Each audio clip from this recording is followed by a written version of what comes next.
Chapter 32. Give ear, O heavens, and I will speak, and let the earth hear the words of my mouth. May my teaching drop as the rain, my speech distill as the dew, like gentle rain upon the tender grass and like showers upon the herb. For I will proclaim the name of the Lord, ascribe greatness to our God. The rock, his work, is perfect, for all his ways are justice. A God of faithfulness and without iniquity, just and upright is he. They have dealt corruptly with him. They are no longer his children, because they are blemished. They are a crooked and twisted generation. Do you thus repay the Lord, you foolish and senseless people? Is not he your Father who created you, who made you and established you? Remember the days of old, consider the years of many generations. Ask your father, and he will show you, your elders, and they will tell you. When the Most High gave to the nations their inheritance, when he divided mankind, he fixed the borders of the peoples according to the number of the sons of God. But the Lord's portion is his people, Jacob his allotted heritage. He found him in a desert land, and in the howling waste of the wilderness. He encircled him, he cared for him, he kept him as the apple of his eye. Like an eagle that stirs up its nest, that flutters over its young, spreading out its wings, catching them, bearing them on its pinions. The Lord alone guided him. No foreign god was with him. He made him ride on the high places of the land, and he ate the produce of the field, and he suckled him with honey out of the rock, and oil out of the flinty rock. Curds from the herd, and milk from the flock, with fat of lambs, rams of Bashan, and goats, with the very finest of the wheat, and you drank foaming wine made from the blood of the grape. But Jeshurun grew fat and kicked. You grew fat, stout, and sleek. Then he forsook God who made him, and scoffed at the rock of his salvation. They stirred him to jealousy with strange gods. With abominations they provoked him to anger. They sacrificed to demons that were no gods, to gods they had never known, to new gods that had come recently, whom your fathers had never dreaded. You were unmindful of the rock that bore you, and you forgot the God who gave you birth. The Lord saw it and spurned them because of the provocation of his sons and his daughters. And he said, I will hide my face from them. I will see what their end will be, for they are a perverse generation, children in whom is no faithfulness. They have made me jealous with what is no God. They have provoked me to anger with their idols. So I will make them jealous with those who are no people. I will provoke them to anger with a foolish nation.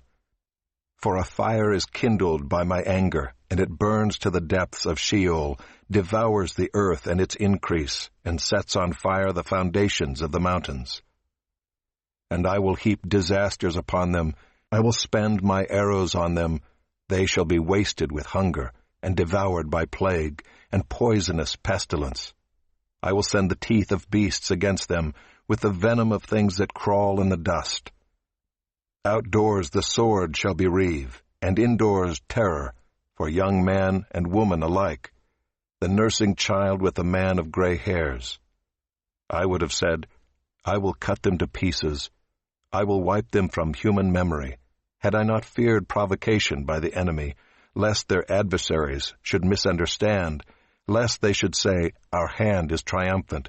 It was not the Lord who did all this. For they are a nation void of counsel, and there is no understanding in them. If they were wise, they would understand this. They would discern their latter end. How could one have chased 1,000, and two have put 10,000 to flight, unless their rock had sold them, and the Lord had given them up? For their rock is not as our rock. Our enemies are by themselves.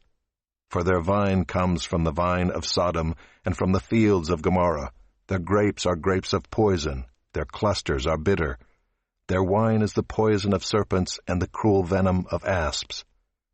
Is not this laid up in store with me, sealed up in my treasuries? Vengeance is mine, and recompense, for the time when their foot shall slip. For the day of their calamity is at hand, and their doom comes swiftly.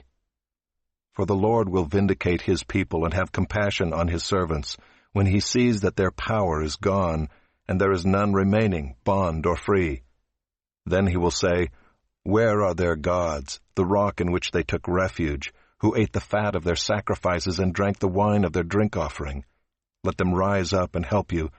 Let them be your protection. See now that I, even I, am he, and there is no God beside me. I kill and I make alive. I wound and I heal, and there is none that can deliver out of my hand. For I lift up my hand to heaven and swear as I live forever, if I sharpen my flashing sword and my hand takes hold on judgment, I will take vengeance on my adversaries and will repay those who hate me. I will make my arrows drunk with blood, and my sword shall devour flesh, with the blood of the slain and the captives, from the long-haired heads of the enemy. Rejoice with him, O heavens, bow down to him, all gods, for he avenges the blood of his children, and takes vengeance on his adversaries. He repays those who hate him, and cleanses his people's land. Moses came and recited all the words of this song in the hearing of the people, he and Joshua the son of Nun. And when Moses had finished speaking all these words to Israel, he said to them, Take to heart all the words by which I am warning you today, that you may command them to your children, that they may be careful to do all the words of this law. For it is no empty word for you, but your very life. And by this word you shall live long in the land that you are going over the Jordan to possess.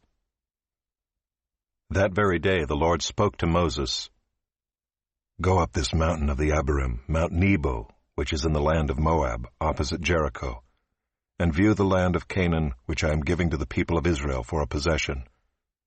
And die on the mountain which you go up, and be gathered to your people, as Aaron your brother died in Mount Hor and was gathered to his people, because you broke faith with me in the midst of the people of Israel, at the waters of Meribah Kadesh, in the wilderness of Zin, and because you did not treat me as holy in the midst of the people of Israel. For you shall see the land before you, but you shall not go there, into the land that I am giving to the people of Israel.